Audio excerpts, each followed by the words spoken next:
आया आज आहे भोगी. तर भोगीत जेवण बघा काय काय आहे.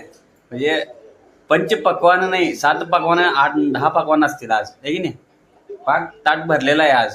सगळीजण मी जेवायला बसलोय. ही आता आमची जुनी बाई आमची घरातली. आई, हे सण साजरं का करायचं असतं सांग मला. सवासिक बाईनं साजरं करायचं असतं हे. हा, तेच की साजरं का करायचं, काय ह्याचं महत्व काय आहे भोगीचं म्हण. आपल्या नवऱ्याला दीर्घ आयुष्य यावं म्हणून. हा, असं आहे होय. म्हणजे मला आणि ऋतूमध्ये कधी फेरबदल व्हावा. हा. थंडी वाजत्या, तिळाच्या भाकरी, तिळाच्या पोळ्या, हे सगळं म्हणजे आपल्या सणांना, आपल्या प्रकृतीसाठी सणानिमित्त खायला मिळते. म्हणजे यासाठी हा. सण करायचं असतो.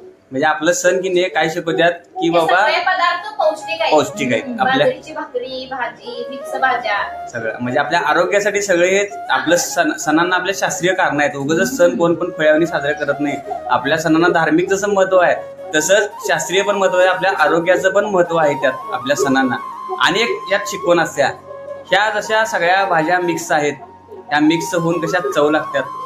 तसंच आपण माणसं सुद्धा एकत्र येऊन चांगलं काहीतरी. तसंच माणसं एकत्र येऊन चांगली राहिली तर आपल्या घराची चव अख्ख्या गावात किंवा अख्ख्या गल्लीत किंवा अख्ख्या कुटुंबात सगळीकडे पसरली जाते चांगली चव.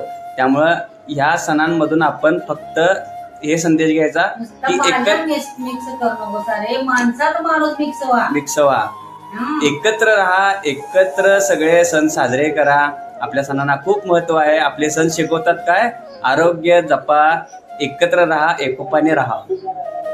चला मंडळी, सगळ्यांना भोगीच्या खूप खूप साऱ्या शुभेच्छा. या जेवायला.